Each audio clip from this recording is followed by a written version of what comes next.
Beauty. എല്ലാവരും പറയുന്ന പോലെ beauty is within ourselves എന്ന് പറയുന്ന ഒരു കോൺസെപ്റ്റാണ്. It's not about the physical beauty. ആൾക്കാർക്ക് ഇപ്പോൾ സൗന്ദര്യം എന്ന് പറഞ്ഞാൽ ഒരു ഫിസിക്കൽ ഫിഗർ ഉണ്ടോ, zero size, no, whatever, no matter what your body type is, are you confident in what you are? So എൻ്റെ അടുത്ത് ചോദിച്ച നമ്മളൊരു മകളിൽ നിന്ന് ഒരു അമ്മയിൽ നിന്ന് അമ്മായിയമ്മ, ഇങ്ങനെ ഒരു റോൾ ട്രാൻസ്ഫർ വരുമ്പോൾ there is always a bias. Why is there a bias when it comes to mother in law? That's a bias. Obviously there is a bias അല്ലേ നോക്കിക്കഴിഞ്ഞ് കഴിഞ്ഞാൽ. ഇനീഷ്യലി ഒരു ഫുഡി ആയിരുന്നു, പക്ഷേ എല്ലാവരും ഇങ്ങനെ സാലഡ് കഴിക്കാം, അതാണ് ഡയറ്റ് എന്നൊക്കെ പറഞ്ഞപ്പം എനിക്ക് ഒട്ടും പറ്റാത്തൊരു കാര്യമാണ് ഡയറ്റ്. സാലഡിനോട് സ്റ്റിക്ക് ഓൺ ചെയ്യുക എന്നുള്ളത്. ഞാൻ ആക്ച്വലി ഭയങ്കര തടിച്ചിട്ടുള്ള ഒരാളായിരുന്നു, നല്ല തടിയുള്ള ഒരാളായിരുന്നു. സൊസൈറ്റി പ്രഷർ കാരണമല്ല, മോഡലിംഗ് ഫീൽഡിലേക്ക് വരണം എന്നുള്ളത് കൊണ്ടുമല്ല, but basically I thought I need to be healthy. ഞാൻ എല്ലാം കഴിക്കും. ബിരിയാണി അടക്കം കഴിക്കും. So I'm one of the official model for Shimati. Yes. നമ്മളാണ് വിജയി എന്ന് അറിഞ്ഞൊരു നിമിഷം ഉണ്ടല്ലോ, ആ സമയത്ത് മനസ്സിലേക്ക് ഓടി വന്ന ആദ്യത്തെ മുഖം ആരുടെയാണ്? ആദ്യത്തെ മുഖം എൻ്റെ അച്ഛൻ്റെയാണ്. ഹായ്, ഹലോ, നമസ്കാരം. ഇന്ന് നമ്മളോടൊപ്പം ഉള്ളത് മിസ്സിസ് കേരള ഗ്ലോബൽ വിന്നറായിട്ടുള്ള രേവതി മോഹനാണ്. Ma'am, welcome to the show. Thank you so much.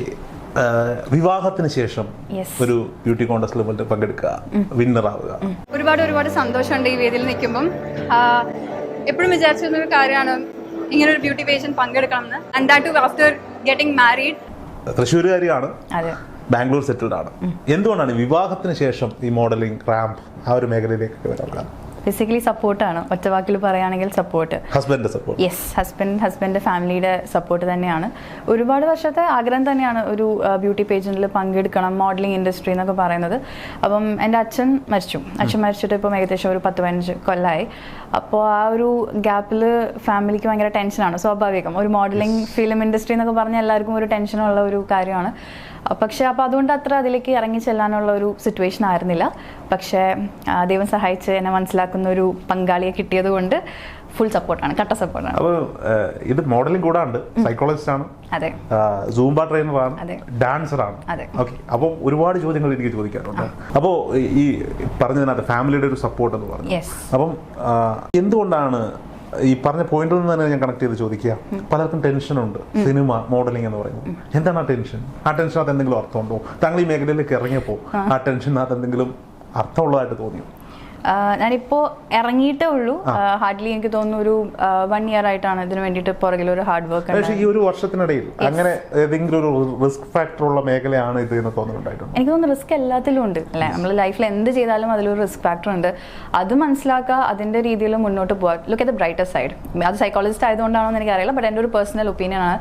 Look at the bright side and work towards it. അത്രേ ഉള്ളൂ. എല്ലാത്തിനും റിസ്ക് ഫാക്ടേഴ്സ് ഉണ്ട്. ഈ റിസ്ക് ഫാക്ടർ ഉള്ള ഫാക്ടറുകൾ നമ്മൾ തന്നെ ഫേസ് ചെയ്യാൻ തീരുമാനിച്ചാൽ, ഫേസ് ചെയ്യാന്ന് മാത്രമല്ല ഡീൽ വിത്ത് ഇറ്റ്. സോ എങ്ങനെയാണ് അത് ഹാൻഡിൽ ചെയ്യേണ്ടത്, അറിയില്ലെങ്കിൽ അത് ചോദിച്ച് മനസ്സിലാക്കുക, അതിനനുസരിച്ച് മുന്നോട്ട് പോവുക എന്നുള്ളതാണ്. ഞാൻ അത്രയും ഫേസ് ചെയ്ത് ഇതുവരെ ഒന്നും ഞാൻ ഫേസ് ചെയ്തേണ്ടി വന്നിട്ടില്ല. അത് ഡീൽ ചെയ്യാം, അത്രേ ഉള്ളൂ. അത് നമ്മൾ കൂടി വിചാരിച്ചാൽ മാത്രമേ നമുക്ക് ആ റിസ്ക് ഫാക്ടറിലേക്ക് പോകാൻ പറ്റും. തീർച്ചയായിട്ടും. ശരി, അപ്പം ഹസ്ബൻഡിനോട് ഈ ഒരു വർഷത്തിന് മുമ്പ് എനിക്ക് മോഡലിംഗിലേക്ക് പോകണം, താങ്കളുടെ പ്രൊഫൈൽ പരിശോധിക്കുമ്പോൾ എനിക്ക് മനസ്സിലാവും താങ്കൾ കുറേ നാൾ കൊണ്ട് അപ്ലോഡ് ചെയ്യുന്ന റീൽസ് കാര്യങ്ങളൊക്കെ, ഹസ്ബൻഡിന്റെ ഒരു സപ്പോർട്ട് നമുക്ക് അതിനകത്ത് മനസ്സിലാവും. അപ്പം ഒരു വർഷം മുമ്പ് എനിക്ക് മോഡലിംഗിലേക്ക്, എൻ്റെ ഈ പ്രൊഫഷൻ കൂടി എനിക്ക് ആഡ് ഓൺ ചെയ്യണം എന്ന് പറഞ്ഞപ്പോൾ അദ്ദേഹത്തിൻ്റെ ഒരു പ്രതികരണം എങ്ങനെയായിരുന്നു? പുള്ളിക്ക് അറിയാത്തൊരു ഫീൽഡാണ് ഡെഫിനറ്റ്ലി മോഡലിംഗ് എന്ന് പറയുമ്പോൾ. ആ ഒരു ബാക്ക്ഗ്രൗണ്ട് ഇല്ല, അപ്പം എന്താണ് പറ്റുന്ന അറിയില്ല. ബട്ട് എന്ത് തന്നെയാണെങ്കിലും സപ്പോർട്ട് ഉണ്ടാവും, കൂടെ നിൽക്കുക. നമുക്ക് ഒരുപാട് കാര്യങ്ങൾ ചെയ്തു തരാം എന്നുള്ളതല്ല. ബേസിക്കലി നമ്മുടെ പാഷൻ എന്താണോ, നമ്മുടെ ഡിസിഷൻ എന്താണോ അത് ആക്സെപ്റ്റ് ചെയ്യുക. എനിക്ക് എന്താണോ ലൈഫിൽ വേണ്ടത് അത് മുന്നോട്ട് പോകാനായിട്ടുള്ള ഒരു ബാക്കിൽ നിന്നുള്ള ഒരു സപ്പോർട്ട് അത്രേ ആവശ്യമുള്ളൂ. അത് തീർച്ചയായിട്ടും പുള്ളിയുടെ സൈഡിൽ നിന്ന് ഉണ്ടാവും എന്ന് പറഞ്ഞിട്ടുണ്ട്. ബാക്കി ഹാർഡ് വർക്കും കാര്യങ്ങളൊക്കെ ചെയ്യേണ്ടത് ഞാൻ തന്നെയാണല്ലോ. അപ്പം ഈ മോഡലിംഗ് എന്ന് പറയുമ്പോഴേ ഇതിനെക്കുറിച്ച് അറിയാത്ത ആളുകളുടെ വിചാരം റാം വാക്ക് ചെയ്യുക, നമ്മുടെ സൗന്ദര്യം പ്രദർശിപ്പിക്കുക, ഏറ്റവും കാണാൻ കൊള്ളാവുന്ന ആളെ നോക്കിയിട്ട് അവാർഡ് കൊടുക്കുക, ഒരു കിരീടം വെച്ച് കൊടുക്കുക, ഇതാണ് പരിപാടി എന്ന് വിചാരിക്കുക. ആക്ച്വലി എന്താണ് ഒരു മോഡലിംഗ് അല്ലെങ്കിൽ റാമ്പിലേക്ക് കയറുമ്പോൾ എന്തൊക്കെയാണ് അതിൻ്റെ ഒരു ബാക്ക് എൻഡിൽ നമ്മൾ ചെയ്യുന്ന പ്രോസസ്സുകൾ എന്തൊക്കെയാണ് പരിഗണിച്ചിട്ടാണ് ഒരു വിന്നറെ അവർ തിരഞ്ഞെടുക്കുക? It's not about the beauty. എല്ലാവരും പറയുന്ന പോലെ beauty is within ourselves എന്ന് പറയുന്ന ഒരു കോൺസെപ്റ്റാണ്. It's not about the physical beauty, but I think it's the confidence. ഒരു സ്ത്രീ എന്ന നിലയ്ക്ക് what is your confidence, what are you gonna portray, ആ ഒരു കാര്യത്തിലാണ് അവിടെ മാർക്ക് ഇടുന്നതും നമുക്ക് ഒരു അവാർഡ് കിട്ടുകയാണെങ്കിൽ അവാർഡ് കിട്ടുന്നതും.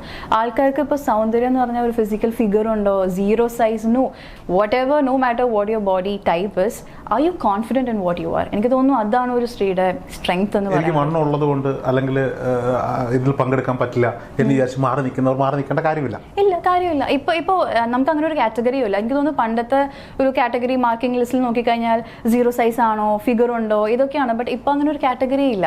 I think the beauty pageants how that works is also asking questions, see if you have intellectual ability, see if you have emotional intelligence. ഇതൊക്കെ നോക്കിയിട്ടാണ് മാർക്ക് തരുന്നത്. ഇപ്പം ഫിസിക്കൽ ബ്യൂട്ടി ഒരു ഫാക്ടറേ അല്ല എന്നുള്ളതാണ് എനിക്ക് പറയാനുള്ളത്. ഈ മേഖലയിലോട്ട് വന്നപ്പോഴേ ഈ കോൺടെസ്റ്റിൽ പങ്കെടുക്കുമ്പോൾ നേരിട്ട് ഏറ്റവും ഡിഫിക്കൽട്ട് ആയിട്ടുള്ള ചോദ്യം ഏതായിരുന്നു? ഡ്യൂറിങ് ദി കോമ്പറ്റീഷൻ എനിക്ക് കിട്ടിയ ചോദ്യം ടഫ് തന്നെയായിരുന്നു, കോംപ്ലിക്കേറ്റഡ് ആയിട്ടുള്ളൊരു ക്വസ്റ്റ്യൻ തന്നെയായിരുന്നു.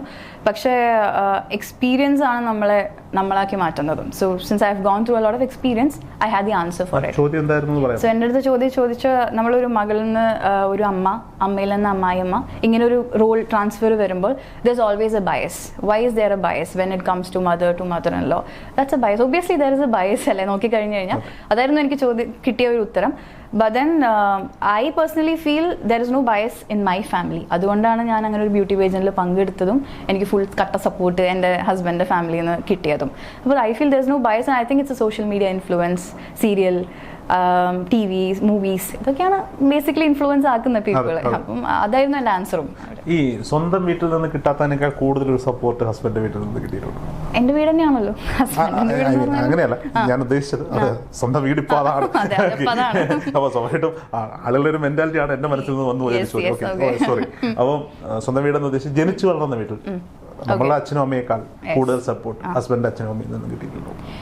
ഒബ്വിയസ്ലി അതാണ് ഞാൻ പറയുന്നത്. അപ്പോൾ ഈ ഒരു മേഖലയിൽ മൊത്തം കാര്യത്തിലല്ല ഞാൻ പറയുന്നത്, പക്ഷേ ഈ മേഖലയിൽ ഒബ്വിയസ്ലി എൻ്റെ ഫാമിലിക്ക് ഫാമിലിയുടേതായ പ്രശ്നങ്ങളുണ്ടായിരുന്നു. ഈ പറഞ്ഞ പോലെ അച്ഛനില്ലാത്തത് കൊണ്ട് സൊസൈറ്റി എന്ത് വിചാരിക്കും എന്നുള്ള ഒരു കോൺസെപ്റ്റ് ഉണ്ടായിരുന്നു. പക്ഷെ അവർക്ക് സപ്പോർട്ട് ചെയ്യണമെന്ന് ആഗ്രഹം ഉണ്ടായിരുന്നു ഒരുപാട്. പക്ഷെ എങ്ങനെ എന്നുള്ളൊരു ഉണ്ടായിരുന്നില്ല. സൊസൈറ്റി എന്ത് വിചാരിച്ചു? സൊസൈറ്റി എന്ത് വിചാരിച്ചാലും പ്രശ്നമില്ല എന്നുള്ള രീതിയിലേക്ക് മാറി എന്നുള്ളതാണ് സത്യം. So they not worried about the society. പഴയ സുഹൃത്തുക്കളെയൊക്കെ കാണുമ്പോൾ അല്ലെങ്കിൽ നാട്ടിൽ പോകുമ്പോൾ എന്ത് നീ ഇങ്ങനെ മോഡലിംഗ് ചെയ്യുന്നുണ്ടോ എന്ന് ചോദിക്കും. I think they very happy. എല്ലാവരും ഇപ്പം എന്നോട് ഇപ്പം എന്തെങ്കിലും ശത്രുത ഉള്ള ആൾക്കാരുണ്ടോന്ന് എനിക്ക് അറിയില്ല. ഉണ്ടെങ്കിൽ പോലും എല്ലാവരും വിളിച്ച് അഭിനന്ദിച്ചു. സമൂഹം എപ്പോഴും സക്സസ് ആയ ആളുകളുടെ കൂടെയാണ്. 2 കാറ്റഗറി ഉണ്ടെന്ന് എനിക്ക് തോന്നുന്നത്. പക്ഷേ നമ്മളെ ഇഷ്ടപ്പെടുന്നവർ, നമുക്ക് ആക്ച്വലി നമ്മളോട് സ്നേഹവും നമ്മളോട് ഒരു ബഹുമാനവും ഒക്കെയുള്ള ആൾക്കാർ തീർച്ചയായിട്ടും നമ്മുടെ കൂടെ ഉണ്ടാവും എന്നുള്ള ഒരു കോൺസെപ്റ്റാണ് എനിക്ക്. ഓക്കെ, ഞാൻ ചോദിച്ച ചോദ്യം നേരത്തെ എനിക്ക് പൂർണ്ണമായ ഒരു ഉത്തരവാദിത്തം കിട്ടിയില്ല. ഓക്കെ, റാമ്പിലേക്ക് വരുമ്പോൾ, ഈ ഒരു മേഖലയിലേക്ക് വരുമ്പോൾ അതൊരു ബാക്ക് എൻഡിൽ നടക്കുന്ന പ്രോസസ്സാണ്. ഒരാൾ ഇപ്പോൾ ഞാൻ ഇത് ഈ മേഖലയിലേക്ക് വരാൻ ആഗ്രഹിക്കുന്നവർക്ക് വേണ്ടിയുള്ള ചോദ്യമാണ്. ഓക്കെ, ഒരു പെൺകുട്ടിക്ക് അല്ലെങ്കിൽ ഒരു ആൺകുട്ടിക്ക് മോഡലിംഗിലേക്ക് വരാൻ താല്പര്യമുണ്ട്, റാമ്പിലേക്ക് വരാൻ താല്പര്യം, മത്സരങ്ങളിൽ പങ്കെടുക്കണമെന്ന് താല്പര്യം, എന്തൊക്കെയാണ് അവർ ചെയ്യുന്ന ഒരു പ്രൊസീജിയേഴ്സ്? സോ ബേസിക്കലി നമ്മൾ ആരാണ്, നമ്മൾ എന്താണ്, ഇപ്പോൾ ഈ ക്വസ്റ്റ്യൻ ബേസിക്കലി റാമ്പ് നടക്കുകയാണെങ്കിലും ഒരു ബ്യൂട്ടി പേജനിൽ പങ്കെടുക്കുമ്പോൾ ക്വസ്റ്റ്യൻസ് നേരിടേണ്ടി വരുവാണെങ്കിലും നമുക്കൊരു വ്യക്തിത്വം എന്നുള്ളത് ഉണ്ടായിരിക്കണം. നമ്മൾ റാമ്പിൽ നടക്കുമ്പോൾ നമ്മൾ ആരാണ്, നമ്മുടെ പാഷൻ ഇതാണോ, നമുക്ക് ഇതാണോ വേണ്ടത്, ഈ ഒരു ചോദ്യങ്ങൾക്ക് നമുക്ക് ഉത്തരം വേണം. അതുണ്ടെങ്കിലാണ് നമുക്ക് റാമ്പിൽ കോൺഫിഡൻ്റ് ആയിട്ട് നടക്കാൻ പറ്റുള്ളൂ. അതല്ല മോഡലിംഗ് എനിക്ക് ഇഷ്ടമാണ് പക്ഷേ സൊസൈറ്റി ഇങ്ങനെ വിചാരിക്കും എന്നുള്ള ചിന്തകളോട് നമ്മൾ നടക്കുമ്പോഴത്തേക്കും നമുക്ക് കോൺഫിഡൻസ് ഉണ്ടാവില്ല. അവിടെ തീർന്നു, നമ്മുടെ റാമ്പ് ലൈഫ് അവിടെ തീർന്നു. So basically you have to be confident, you need to know who you are. അതിനുള്ള ഒരു ട്രെയിനിങ് തീർച്ചയായിട്ടും നമ്മൾ മെൻ്റലി പ്രിപ്പയർഡ് ആയിരിക്കണം. നമ്മൾ ഫിസിക്കലി പ്രിപ്പയർഡ് ആയിരിക്കണം, മെൻ്റലി പ്രിപ്പയർഡ് ആയിരിക്കണം. ഫിസിക്കലി എന്ന് പറയുമ്പോൾ ഫിഗർ എന്നുള്ളതല്ല, ബട്ട് ബി ഹെൽത്തി.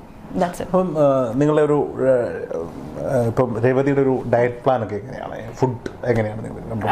ഇനീഷ്യലി ഒരു ഫുഡി ആയിരുന്നു, പക്ഷെ എല്ലാവരും ഇങ്ങനെ സാലഡ് കഴിക്കാം, അതാണ് ഡയറ്റ് എന്നൊക്കെ പറഞ്ഞപ്പം എനിക്ക് ഒട്ടും പറ്റാത്തൊരു കാര്യമാണ് ഡയറ്റ്, സാലഡിനോട് സ്റ്റിക്ക് ഓൺ ചെയ്യുക എന്നുള്ളത്. പക്ഷേ സൊസൈറ്റിയുടെ പ്രഷർ കാരണമല്ല, ഞാൻ ആക്ച്വലി ഭയങ്കര തടിച്ചിട്ടുള്ള ഒരാളായിരുന്നു, നല്ല തടിയുള്ള ഒരാളായിരുന്നു. സൊസൈറ്റി പ്രഷർ കാരണമല്ല, മോഡലിംഗ് ഫീൽഡിലേക്ക് വരണം എന്നുള്ളത് കൊണ്ടുമല്ല, but basically I thought I need to be healthy instead of eating the junk food. I need to be healthy. വണ്ണം ഉള്ള ആൾക്കാർ ചിലപ്പം ഒബീസ് അങ്ങനത്തെ രീതിയിൽ വണ്ണമുള്ള ആൾക്കാരായിരിക്കാം. പിന്നെ വണ്ണമുള്ളപ്പം എന്താണെന്ന് വെച്ച് കഴിഞ്ഞാൽ നമുക്ക് ഒരുപാട് ഫിസിക്കൽ ആക്ടിവിറ്റീസ് ചിലപ്പോൾ എൻഗേജ് ചെയ്യാൻ പറ്റാത്തൊരവസ്ഥ വരാം. എല്ലാവരും അൺഹെൽത്തി ആണെന്നല്ല പറഞ്ഞത്, പക്ഷെ ഞാൻ സംബന്ധിച്ചിടത്തോളം ഞാൻ അൺഹെൽത്തി ആയിരുന്നു when I was fat, because ഫുഡടി മാത്രമേ ഇൻടേക്ക് മാത്രമേ ഉണ്ടായിരുന്നുള്ളൂ. അപ്പം ഫുഡടി മാത്രമേ ഉണ്ടായിരുന്നുള്ളൂ, എക്സസൈസ് ഒന്നും ഉണ്ടായിരുന്നില്ല. പക്ഷെ എക്സസൈസിലേക്ക് ഇറങ്ങി ചെന്നപ്പോൾ ജിമ്മിലേക്ക് പോയി തുടങ്ങിയപ്പം ഒക്കെയാണ് എനിക്ക് മനസ്സിലായത് ഇങ്ങനെയും ആവാം. അതെ, എനിക്ക് ഞാൻ ഡാൻസർ ആയതുകൊണ്ട് I just took this thing licence months in Zumba training. അപ്പോൾ അങ്ങനെ Zumba ഇൻസ്ട്രക്ടറായി. അപ്പോൾ എനിക്ക് ഇഷ്ടമുള്ള ഒരു സംഭവം ഞാൻ ചെയ്യാൻ തുടങ്ങിയപ്പോൾ നാച്ചുറലി ഞാൻ ഇങ്ങനെ തടി കുറയാനായിട്ട് തുടങ്ങി. അപ്പോൾ അതിലേക്ക് ഇറങ്ങി. ഫിറ്റ്നസ് കുറഞ്ഞു തുടങ്ങിയപ്പോൾ ഒബ്വിയസ്ലി ആൾക്കാർ കുറയുമ്പോൾ പറയും അയ്യോ ഇത്ര മെലിയേണ്ടിയിരുന്നില്ല എന്ന്. തടിക്കുമ്പം അതാണ് പ്രശ്നം. മെലിഞ്ഞ് കഴിഞ്ഞാൽ പറയും ഇത്ര മെലിയേണ്ടിയിരുന്നില്ല എന്നുള്ളത്. പക്ഷെ എന്നാലും എനിക്ക് ഉള്ളിൽ ഭയങ്കര പോസിറ്റീവ് എനർജി. അതാണ് എനിക്ക് ഏറ്റവും ഹെൽത്തി എന്ന് തോന്നിയൊരു കാര്യം. I was very positive. മറ്റേത് ക്രിറ്റിസിസം എടുക്കണോണ്ടാണോ എന്ന് അറിയില്ല. തടിച്ചു എന്ന് ആൾക്കാർ പറയുമ്പോൾ നമ്മുടെ ശരീരത്തിന്റെ ഭാരം കുറയുമ്പോൾ വണ്ണം കുറയുമ്പോൾ ഉണ്ടാകുന്ന ഒരു കോൺഫിഡൻസ് ഞാൻ അടുത്തുനിന്ന് കണ്ടുകൊണ്ടിരിക്കുന്ന ഒരാളാണ്. എന്റെ വൈഫ് ഒരു 118 കിലോ ഉണ്ടായിരുന്നു. പുള്ളിക്കാരി ഇപ്പം 72 അപ്പോൾ പുള്ളിക്കാരുടെ മുഖത്തുണ്ടാകുന്ന ഒരു കോൺഫിഡൻസും പഴയ ഡാൻസ് പ്രൊഫഷനിലേക്ക് പോകുമ്പോൾ അത് ഞാൻ അടുത്ത് നിന്ന് കണ്ടുകൊണ്ടിരിക്കുന്ന ഒരാളാണ്. അതുകൊണ്ട് തന്നെ എനിക്കും കുറയ്ക്കണമെന്നുണ്ട്. കാരണം ഇവർക്കൊക്കെ സന്തോഷമാവും. ഓക്കെ. അപ്പം ആ ഒരു കോൺഫിഡൻസ് നമുക്ക് ഇന്റേണലി ഭയങ്കര നമ്മളൊരു ഹെൽത്തി ആണെന്ന് തോന്നി തുടങ്ങും. നമ്മൾ പോസിറ്റീവായി മാറും. അപ്പൊ അത് കണ്ടിന്യൂ ചെയ്തു. ആരുടെയും പ്രഷർ ആവശ്യം വന്നില്ല. ഇപ്പൊ ഫുഡ് ഞാൻ എല്ലാം കഴിക്കും. ബിരിയാണി അടക്കം കഴിക്കും. അതിനനുസരിച്ച് വർക്ക്ഔട്ട് ചെയ്യും. ഈ സൂംബ എന്തുമാത്രം നമ്മളെ ഈ സൂംബ ഡാൻസ് ഇഷ്ടമുള്ളവർക്ക് ഡാൻസ് അറിയണം എന്നില്ല സൂംബ ചെയ്യാനായിട്ട്. So basically try to follow the movements. അത്രേ ഉള്ളൂ. അത് മൂവ്മെന്റ് പെർഫെക്റ്റ് ആവണം, ഡാൻസിന്റെ പോലെ സ്റ്റെപ്പ് അങ്ങനെ ഒന്നുമില്ല. But just keep moving to the rhythm. And music ഇഷ്ടമുള്ളവർക്കും ഇതൊരു ഓപ്ഷനാണ്. ഡാൻസ് ഇഷ്ടമുള്ളവർക്കൊന്നും മാത്രമല്ല, മ്യൂസിക് കേൾക്കാൻ ഇഷ്ടമുള്ളവർക്കും ആ ഒരു റിതത്തിനനുസരിച്ച് മൂവ് ചെയ്യാം. ഒരു ട്രെയിനർ ഇല്ലാണ്ട് സൂംബ പ്രാക്ടീസ് ചെയ്യാൻ പറ്റും. ആവല്ലോ, എങ്ങനെ വേണമെങ്കിലും ചെയ്യാം. വെറുതെ പാട്ട് വെച്ച് ഡാൻസ് ചെയ്താൽ നമുക്ക് ഒരുപാട് വീഡിയോസ് യൂട്യൂബിൽ അവൈലബിൾ ആണ്. പക്ഷേ സൂംബ എന്തുകൊണ്ട് എടുക്കണമെന്ന് വെച്ചാൽ it's like 1 hour session. So നമ്മൾ കണ്ടിന്യൂസ് ആയിട്ട് ചെയ്യുമ്പോൾ ചിലപ്പോൾ ഹൈ ഇന്റൻസിറ്റി ചെയ്യുമ്പോഴത്തേക്കും ചില ആൾക്കാർക്ക് പ്രശ്നം ഉണ്ടെങ്കിൽ they has to be a trainer. അതിപ്പോൾ എന്ത് നമ്മൾ ചെയ്യുകയാണെങ്കിലും ഒരു trainer is always the best ആണ്. അപ്പോൾ അങ്ങനെ രീതിയിൽ സൂംബ ഒരു ട്രെയിനറിന്റെ അടുത്ത് ചെയ്യുന്നതാണ് നല്ലത്. But otherwise just keep music on, dance. അത്രേ ഉള്ളൂ. യെസ്. അപ്പൊ എനിക്കും രാവിലെ എണീറ്റുള്ളോടൊരു പാട്ട് ആർക്ക് വേണമെങ്കിലും സൂംബ ട്രൈ ചെയ്യാം. ഇപ്പം സൂംബ ട്രെയിൻ ചെയ്യുന്നുണ്ടോ? ഇല്ല, ഞാനിപ്പം നിർത്തി. ഞാൻ ആക്ച്വലി തൃശ്ശൂർ ഉള്ളപ്പോഴായിരുന്നു ക്ലാസ് എടുത്തത്. Since shifting to Bangalore I have not practice ചെയ്യുന്നുണ്ടോ സൂംബ?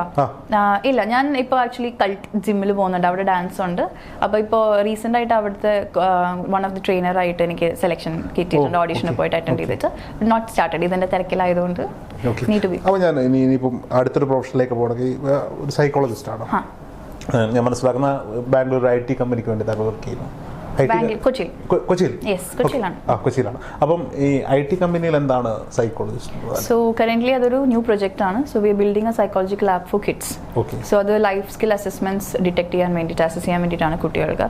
സോ ഐ തിങ്ക് ഇപ്പം എഡ്യൂക്കേഷൻ പോളിസി ഒന്ന് മാറ്റിയിട്ടുണ്ട്. റീസെന്റ് എഡ്യൂക്കേഷൻ പോളിസി പ്രകാരം നമ്മൾ അക്കാഡമിക്സ് മാത്രമല്ല there should be a skill based education. So അതിനെ ബന്ധപ്പെട്ടിട്ട് ഒരു സ്കിൽ അസസ് ചെയ്യാൻ വേണ്ടിയിട്ടുള്ളൊരു സൈക്കോളജിക്കൽ ആപ്പാണ്. സോ ദ ഡൊമെയിൻ നോളേജ് ആവശ്യമാണ്. And AI artificial intelligence based ആണ്. അപ്പോൾ അതുകൊണ്ട് അതിന്റെ മെയിൻ ട്രാൻസ്ഫർമേഷൻ കോച്ചായിട്ടാണ് ഞാൻ വർക്ക് ചെയ്യുന്നത്. ഓക്കെ. അപ്പോൾ ഞാൻ ചോദിക്കട്ടെ, ഇനിയിപ്പം കുറച്ച് ആ മേഖലയുമായി ബന്ധപ്പെട്ട കുറച്ച് ചോദ്യങ്ങളിലേക്ക് കിടക്കാൻ തോന്നുന്നു. ഈ കുട്ടികൾ ഉണ്ടാകുന്ന ആത്മഹത്യ ടെൻഡൻസി, സൂയിസൈഡ് ടെൻഡൻസി. ഇപ്പം എൻ്റെ ഏറ്റവും അടുത്തൊരു സുഹൃത്തിൻ്റെ മകൻ 13-ാം വയസ്സിൽ ആത്മഹത്യ ചെയ്തു. വിഷയം കയ്യിലിരുന്ന ഫോൺ വാങ്ങി വീട്ടിൽ വെച്ചിട്ട് പഠിക്കാൻ പറഞ്ഞതാണ്. അപ്പോൾ താങ്കളിപ്പോൾ ഒരു ആപ്പ് ഡെവലപ്മെൻറ്റിൻ്റെ ഭാഗമായി നിൽക്കുന്നതുകൊണ്ടാണ് ഞാൻ ചോദിക്കുന്നത്. ഈ മൊബൈൽ ഫോൺ അഡിക്ഷനും ബാക്കിയുള്ള ചെറിയ ചെറിയ കാര്യങ്ങൾക്ക് പോലും കുട്ടികളുണ്ടാകുന്ന സൂയിസൈഡ് ടെൻഡൻസി, ഇതിൻ്റെ ഒരു കാരണം എന്തായിരിക്കും?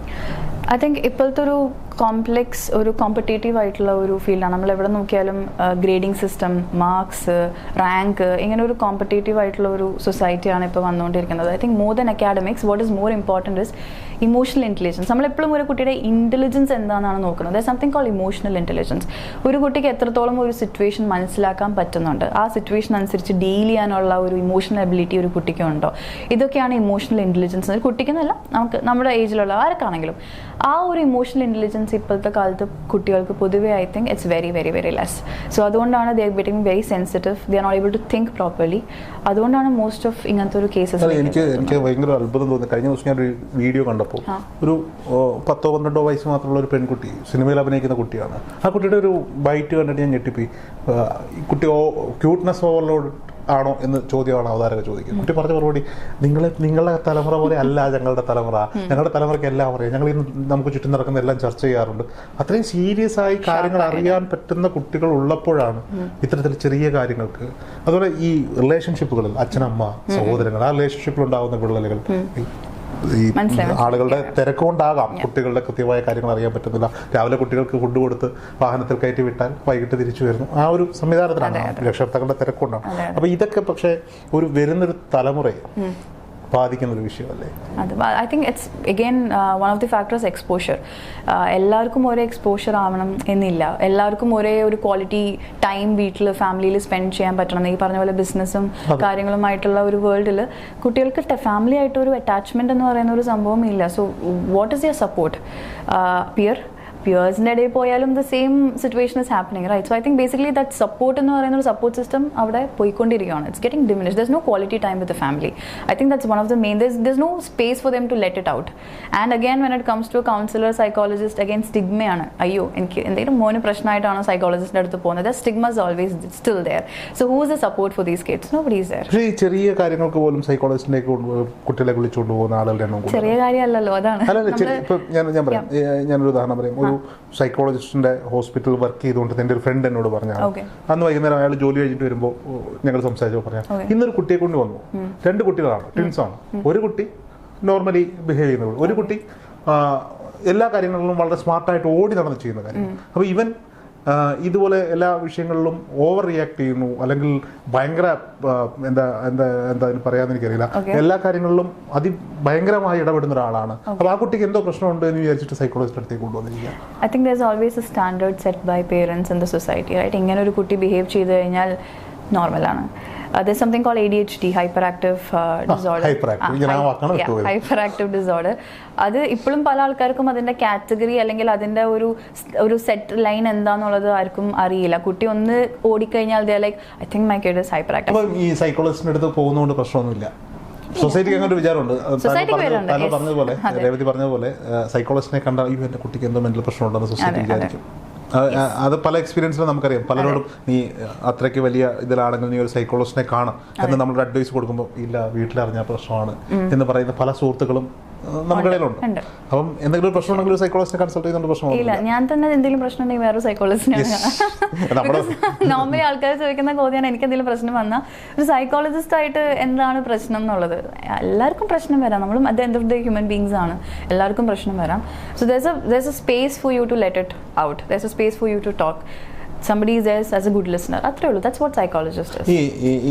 ഇപ്പം താങ്കൾ വർക്ക് ചെയ്യുന്ന ഒരു മേഖല, പ്രാക്ടീസ് ചെയ്യുന്ന ഒരു മേഖല കുട്ടികൾക്ക് വേണ്ടി ഒരു IT കമ്പനിയിലോ സൈക്കോളജിസ്റ്റ് വർക്ക് ചെയ്യണം. അപ്പം ഒരുപാട് പേരൊന്നും താങ്കളുടെ അടുത്തേക്ക് കൗൺസിലിംഗ് വരില്ലായിരിക്കും. എങ്കിൽ പോലും താങ്കളുടെ കൂടെ ജോലി ചെയ്യുന്നവർക്കിടയിലൊക്കെ ഉണ്ടാകുന്ന ബന്ധങ്ങളാണ്. ഇപ്പോൾ ഈ വന്ന കാലത്ത് ഏറ്റവും കൂടുതൽ കുറ്റം പറയുന്ന ഒരു സാധനമാണ് സോഷ്യൽ മീഡിയ എടുത്തു വെച്ച് അലക്കുക എന്നൊക്കെ പറയും മലയാളത്തിൽ പറഞ്ഞാൽ. ഒരു സാധനമാണ് ഈ റിലേഷൻഷിപ്പുകൾക്കിടയിൽ ഉണ്ടാകുന്ന ഈ ബെസ്റ്റി റിലേഷൻഷിപ്പ്, ഒന്നിലധികം റിലേഷൻഷിപ്പുകൾ ഉണ്ടാവുക. അപ്പം എനിക്കറിയാവുന്ന ഒരാൾ, അയാൾക്ക് ആത്മാർത്ഥമായൊരു പ്രണയമുണ്ട്. പക്ഷെ ഈ പെൺകുട്ടിക്ക് മറ്റൊരാളുമായി റിലേഷനുണ്ട്. ആ പെൺകുട്ടി ഇയാളോട് തന്നെ ഇത് പറയുന്നു. അതോടെ ഈ പയ്യൻ തകർന്നു പോവുകയാണ്. ഇങ്ങനെയൊക്കെ ഉണ്ടാകുന്ന റിലേഷൻഷിപ്പുകൾക്ക് ഈ സമൂഹത്തിൽ നമ്മുടെ ഒരു ജീവിത രീതി മാറിയത് കൊണ്ടുണ്ടാകുന്ന ഒരു വിഷയമാണോ? ജീവിത രീതി ഓഫ്കോഴ്സ് ലൈഫ് സ്റ്റൈൽ കൊണ്ടുണ്ടാകുന്ന ഒരു പ്രശ്നം തന്നെയാണ്. ഐ തിങ്ക് എനിക്ക് നേരത്തെ പറഞ്ഞ പോലെ ഒരുപാട് സോഷ്യൽ മീഡിയ ഇൻഫ്ലുവൻസ് ഉണ്ട്. ബിക്കോസ് ദേ ആർ ജസ്റ്റ് ഇങ്ങനെ വേറൊരു വേൾഡിൽ താമസിക്കുന്ന പോലെയാണ് ഇപ്പോഴത്തെ ഒരു ന്യൂജൻ കുട്ടികളെന്ന് എനിക്ക് തോന്നുന്നു. Which is influenced by the media definitely to an extent. Fully എന്നല്ല ഞാൻ പറയുന്നത്, പക്ഷെ ഡെഫിനറ്റ്ലി അതൊരു ലൈഫ് സ്റ്റൈൽ ഫാക്ടർ കൊണ്ട് തന്നെയാണ് ഇങ്ങനെ. എനിക്ക് തോന്നുന്നു മുന്നേയും ഈ പ്രശ്നങ്ങൾ ഉണ്ടായിരിക്കാം. അതെ, ഇപ്പോൾ അത് എല്ലാവരും പറയുന്നത് കൊണ്ടും അത് ഇത്രയും കൂടെ കുറച്ചും കൂടെ അവെയർ. ഇപ്പോൾ ഇൻസ്റ്റാഗ്രാം ഉണ്ട്, എന്തെങ്കിലും പ്രശ്നം ഉണ്ടായാൽ അതിലൊരു കോട്ട് ഇടും, ഒരു സ്റ്റേറ്റസ് ഇടും. അപ്പോൾ അങ്ങനെ എല്ലാവരും അറിയുന്നതുകൊണ്ടാണ് ഇപ്പൊ ഇത്രയും കൂടെ വന്നേക്കുന്നത്. പക്ഷേ I think that has always been there through out. ഇത് ഇപ്പൊ വന്നൊരു കാര്യമാണെന്ന് എനിക്ക് തോന്നുന്നില്ല. അതെ,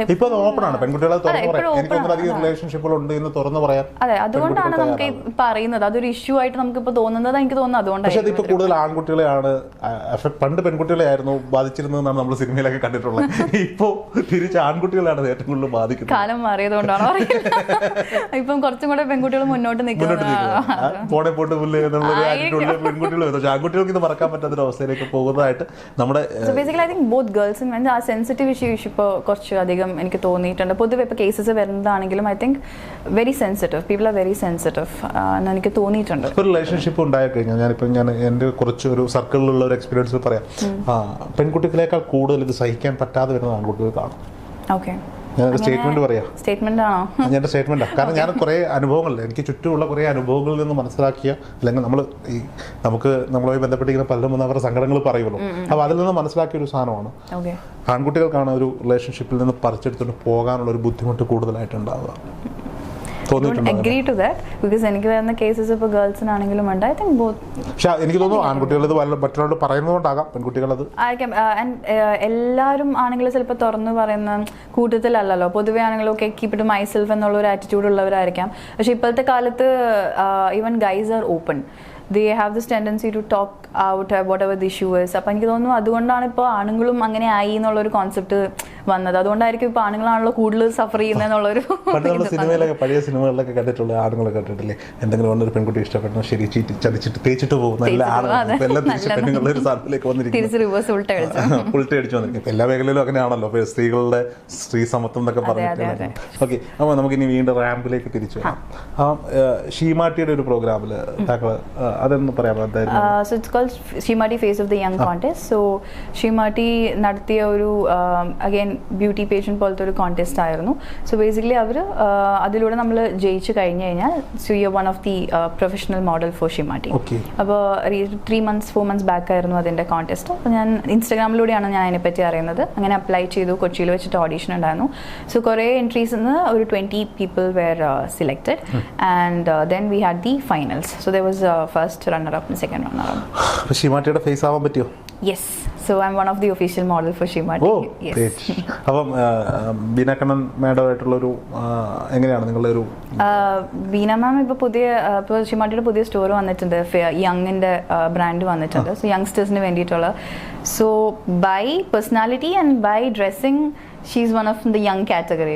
ഭയങ്കര പോസിറ്റീവ് എനർജി ആൻഡ് ഭയങ്കരമായിട്ട് കുട്ടികളുടെ പോലെ നമ്മുടെ ഒപ്പം കൂടി ചേർന്ന് നിൽക്കുന്ന ഒരു ഭയങ്കര അടിപൊളി പേഴ്സണാലിറ്റിയാണ് ബീന മാം. അപ്പോൾ എല്ലാവരുമായിട്ട് നമ്മൾ ഇന്ററാക്ട് ചെയ്തു. നല്ല 2-3 സെഷൻസ് ഉണ്ടായിരുന്നു മാമിൻ്റെ. Through out she was there. ആ ഒരു എക്സ്പീരിയൻസ് നമുക്ക് തരുന്ന മോട്ടിവേഷനും ആക്ച്വലി ഫേസ് ഓഫ് ദി യങ്ങിലൂടെയാണ് ഞാൻ കാര്യമായിട്ട് മോഡലിംഗ് ഫീൽഡിലേക്ക് ഇറങ്ങിയതും പിന്നെ ഈ ബ്യൂട്ടി പേജനിൽ പങ്കെടുക്കുകയും ആ ഒരു കോൺഫിഡൻസ് ഡെഫിനറ്റ്ലി എനിക്ക് ഷിമാട്ടിയെന്ന് തന്നെയാണ്. സത്യത്തില് നമ്മുടെ കേരളത്തിലുള്ള എല്ലാ സ്ത്രീകൾക്കും മാതൃകയാക്കാൻ പറ്റുന്ന ഒരാളാണ് Beena ma'am. Yes, of course, definitely. Power ആ ഒരു സ്ഥാപനത്തിനെ ബ്രാൻഡ് ചെയ്ത് വളർത്തിക്കൊണ്ട് വന്ന് ഇന്നും ആർക്കും ബീറ്റ് ചെയ്യാൻ പറ്റാത്ത രീതിയിൽ നിലനിർത്തിക്കൊണ്ട് കൂടെയുള്ള കോർഡിനേറ്റേഴ്സ് ഒക്കെ ഓടി നടന്ന് ചിലപ്പോൾ വയ്യാണ്ടാവും. പക്ഷെ ബീന മാം എപ്പോഴും ഓൺ സ്ട്രോങ് ഇതിലാണ് നിൽക്കുന്നത്. അതിനൊപ്പം ട്രെൻഡിനൊപ്പം പുള്ളിക്കാരിയും മാറും. യെസ്, ട്രെൻഡിനൊപ്പം മാറുന്ന ഒരു വ്യക്തി. സ്ത്രീകൾക്കിടയിൽ ഒരു മമ്മൂട്ടി എന്നൊക്കെ വിളിക്കാം. ഇപ്പോഴും അതേപോലെ തന്നെ കാണാനാണെങ്കിലും എല്ലാം. ശരി, അപ്പോൾ ഇനി എന്താണ് ഇത് ഈ മേഖല? ഇപ്പം കുറേ മേഖലകളായി. ഇതിലൊക്കെ രേവതിയുടെ ഒരു ഫ്യൂച്ചർ പ്ലാൻ എന്താണ്? എൻ്റെ എപ്പോഴും അൾട്ടിമേറ്റ് എനിക്ക് ആക്ടിങ് ആണ്. യെസ്, പക്ഷെ ഇതുവരെ ഓഡീഷന് പോയിട്ടില്ല. ഞാൻ ഇതുവരെ അങ്ങനെ ട്രയൽ നടത്തിയിട്ടില്ല. ഓഡീഷന് പോകാൻ എങ്ങനെയാണ് അഭിനയിക്കാൻ പറ്റുക? അല്ല, ഓഡീഷൻ ഇതുവരെ പോയിട്ടില്ല. But if given A chance ഇങ്ങോട്ട് വരില്ല എന്ന് എനിക്ക് ഡെഫിനറ്റ്ലി അറിയാം. പക്ഷെ പറയാൻ പറ്റില്ല കേട്ടോ. പറയാൻ പറ്റില്ലായിരിക്കും. പക്ഷെ കാണുന്നവരുണ്ടെങ്കിൽ ഞാൻ എന്തായാലും എൻ്റെ ഇന്റർവ്യൂ ഞാൻ 1-2 പേര് സിനിമാ മേഖലകളിലൊക്കെ അയച്ചു കൊടുക്കാറുണ്ട്. ചേട്ടന്മാരെ നോക്കി വെച്ചോട്ടോ. അതിലേക്ക് സ്ലോലി ഇറങ്ങണം. പക്ഷെ മെയിൻ ആയിട്ട് ഈ പറഞ്ഞ പോലെ ഒരു സപ്പോർട്ട് എനിക്ക് ആവശ്യമായിരുന്നു. സോ ഇപ്പോൾ ഹസ്ബൻഡിൻ്റെ സപ്പോർട്ട്, ഫാമിലിയുടെ സപ്പോർട്ടുണ്ട്. ആൻഡ് ഇതെല്ലാം ഒരു എക്സ്പീരിയൻസ് ആണ്. ഐ തിങ്ക് ഇനി സ്ലോലി വർക്ക്ഷോപ്സ് കാര്യങ്ങൾ അറ്റൻഡ് ചെയ്യണം. പാഷൻ അത് തന്നെയാണ്. Definitely I will be there one day എന്നാണ് എൻ്റെ വിശ്വാസം. ഈ ഡാൻസർ ആണെന്ന് പറഞ്ഞു. എത്ര കാലം ഡാൻസ് പഠിച്ചു? ഞാൻ കുഞ്ഞുതാമ്പ തൊട്ട് ഡാൻസിൽ ഭരതനാട്യം മോഹിനിയാട്ടം രണ്ടുമുണ്ട്. പിന്നെ ബോളിവുഡ് സ്റ്റൈലും ഉണ്ട്. സിനിമയാണ് അൾട്ടിമേറ്റ് ലക്ഷ്യം? യെസ്, സിനിമയാണ് അൾട്ടിമേറ്റ് ലക്ഷ്യം. സിനിമ എന്ന് മാത്രമല്ല, സൈക്കോളജിസ്റ്റ് ഒരിക്കലും ആ പാഷൻ ഒരിക്കലും ഞാൻ വിടില്ല. അപ്പോൾ അതെന്നും കൂടെ തന്നെ ഉണ്ടായിരിക്കും ആ പ്രൊഫഷൻ. അതിനോടൊപ്പം എനിക്ക് ആക്ടിങ് ട്രൈ ചെയ്യാം. ഇപ്പം ബീന കണ്ണൻ്റെ ഷീമാട്ടിയുടെ ഫേസ് ആണ്. അപ്പം അതിനൊപ്പം തന്നെ മോഡലിംഗ് തുടരുകയാണെങ്കിൽ പല ആഡ് ഫിലിംസും കാര്യങ്ങളും ഒക്കെ ആയിട്ട് മുന്നോട്ട് പോകാൻ പറ്റും. ഈ സ്വാഭാവികമായിട്ടും ഈ കോൺടെസ്റ്റ് വിജയിച്ച സ്ഥിതിക്ക് ഓഫറുകൾ വരേണ്ട സമയമായല്ലോ. കിട്ടിയിട്ടുണ്ട്. അതാണ് വന്നിട്ടില്ല എന്ന് പറഞ്ഞു. ഞാൻ അവിടെയാണ് ഒരു ചാനൽ നോക്കിയത്. സ്ലോലി അതിലേക്ക് പരസ്യമാണ്. ആഡ് ഷൂട്ട്സ് ഓൾറെഡി കിട്ടിയിട്ടുണ്ട്. കുറെ പ്ലാൻഡ് ആയിട്ട്. ഇപ്പോൾ ഷിമാട്ടിയുടെ തന്നെ ആഡ് ഷൂട്ട് ഉണ്ടായിരുന്നു. സോ ഫോർ നെക്സ്റ്റ് 2-3 years എന്ത് ഷൂട്ട് ഉണ്ടെങ്കിലും ഷിമാട്ടി കോൺടാക്ട് ചെയ്യും. അപ്പോൾ ഷിമാട്ടിയുടെ ഷൂട്ട് ഇപ്പോൾ ചെയ്തു. അല്ലാതെ വേറെ ബ്രാൻഡായിട്ട് കൊളാബ് ചെയ്തിട്ടുണ്ട്. എന്തായാലും ഫാമിലിയുടെ സപ്പോർട്ട് കിട്ടുകയും ആ വർഷങ്ങൾ കൊണ്ട് മനസ്സിൽ കൊണ്ട് കിടന്ന ആ ഒരു ആഗ്രഹം അത് വെറുതെ ആയില്ല, ഒരിക്കലും ആയില്ല. I think passion and hard work definitely pays off some day. So ഈ നമ്മളാണ് വിജയി എന്ന് അറിഞ്ഞൊരു നിമിഷം ഉണ്ടല്ലോ, ആ സമയത്ത് മനസ്സിലേക്ക് ഓടി വന്ന ആദ്യത്തെ മുഖം ആരുടെയാണ്? ആദ്യത്തെ മുഖം എൻ്റെ അച്ഛൻ്റെയാണ്. ബിക്കോസ് ഒന്നും ഇങ്ങനെ ചെയ്യണം ലൈഫിൽ അങ്ങനെ ചെയ്യണം എന്നൊന്നും പറഞ്ഞിട്ടില്ല. പക്ഷെ ഞാൻ എന്ന ഒരു വ്യക്തിയുടെ കോൺഫിഡൻസും എല്ലാം എനിക്ക് തോന്നുന്നു അച്ഛനിൽ തന്നെയാണ് സ്റ്റാർട്ടിങ്. അച്ഛൻ്റെ പേഴ്സണാലിറ്റിയാണ് പലപ്പോഴും എനിക്ക് കിട്ടിയിട്ടുള്ളതെന്ന് കുറേ പേര് പറഞ്ഞിട്ടുണ്ട്. അപ്പം ആ ഒരു മൊമെൻറ്റിൽ ഐ വാസ് വെരി ഹാപ്പി. കണ്ണടച്ചപ്പോൾ ഒരു സെക്കൻഡ്സിന് കണ്ണടച്ചപ്പോൾ ഞാൻ ആദ്യം കണ്ടത് അച്ഛൻ്റെ ഫേസ് തന്നെയാണ്. ഇല്ല, ഡെഫിനറ്റ്ലി ഇല്ല. അച്ഛൻ ഞാൻ തമ്മിലുള്ള റിലേഷൻ എന്താണെന്നുള്ളത് എന്തായാലും ബോണ്ട് എന്താണെന്നുള്ളത് അറിയാമല്ലോ. ഈ should be happy about it I feel. So okay. അപ്പോൾ ഇനി എന്തായാലും ആഗ്രഹങ്ങൾ സാധിക്കട്ടെ. ഇനി അടുത്ത തവണ നമ്മൾ ഇരിക്കുമ്പോൾ ഒരുപക്ഷെ ഏതെങ്കിലും ഒരു സിനിമയിലെ നായികയോട് നാക്ക് പൊന്നാവട്ടെ. അങ്ങനെ ഇങ്ങനെ ഇരുന്നവരൊക്കെ പലയിടത്തും എത്തിയിട്ടുണ്ട് എന്നാണ് വിശ്വസിക്കുന്നത്. അപ്പം സ്വാഭാവികമായിട്ട് ഇനി ഏതെങ്കിലും ഒരു സിനിമയുടെ പ്രൊമോഷൻ എടുക്കാൻ വരുമ്പോൾ നായിക രേവതിയാണെന്ന് അറിയുമ്പോൾ നേരിട്ട് എന്തായാലും പ്രൊമോഷൻ ഞെട്ടുകയല്ല. ഞാൻ തന്നെ നമ്മുടെ ഈ സാധാരണ ഈ പ്രൊമോഷൻ ഇന്റർവ്യൂസ് എടുക്കാൻ പോണ വേറെ ആളുകളാണ്. അപ്പോൾ അവരോട് ഞാൻ പറയില്ല ഇത് ഞാൻ പോയി എടുത്തോളാം എന്ന് പറഞ്ഞിട്ട് എടുക്കാനുള്ള ഭാഗ്യം ഉണ്ടാകട്ടെ. Okay, thank you so much.